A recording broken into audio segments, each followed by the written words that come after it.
আমাদের সবার চোখে অশ্রু, হৃদয় ভারাক্রান্ত, সর্বোপরি আমরা উদ্বিগ্ন।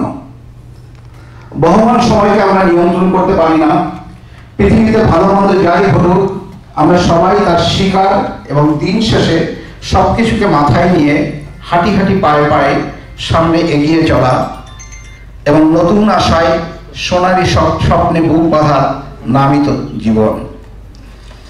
আজ এই মুহূর্তে রবীন্দ্রনাথ ঠাকুরের পোস্টমাস্টার ছোট গল্পের শেষ অনুচ্ছেদটি আমার বারবার মনে হচ্ছে, কারণ আমার মনে হয় যে তোমাদের সবাই মনে আছে আমাদের পাঠ্যবইতে পোস্টমাস্টার ছোট গল্প ছিল।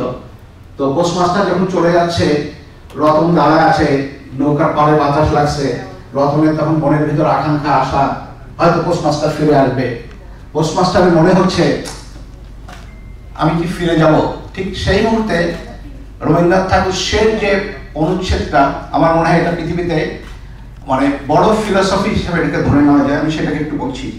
হাই বুদ্ধিহীন মানব হৃদয়, ভ্রান্তি কিছুতেই ঘোচে না, যুক্তিশাস্ত্রের বিধান বহু বিলম্বে মাথায় প্রবেশ করে, প্রবল প্রমাণকে অবিশ্বাস করিয়া মিথ্যা আশাকে দুই বাহুর পাশে বাঁধিয়া বুকের ভিতরে প্রাণ পরে জড়াইয়া ধরা যায়। অবশেষে একদিন সমস্ত নাড়ি কাটিয়া হৃদয়ের রক্ত শুষিয়া সে পলায়ন করে। তখন চেতনা হয় এবং দ্বিতীয় ভ্রান্তি পাশে পড়িবার জন্য চিত্ত ব্যাকুল হইয়া ওঠে। বন্ধুরা, এবার আমি তোমাদেরকে ফিরে নিয়ে যাব 19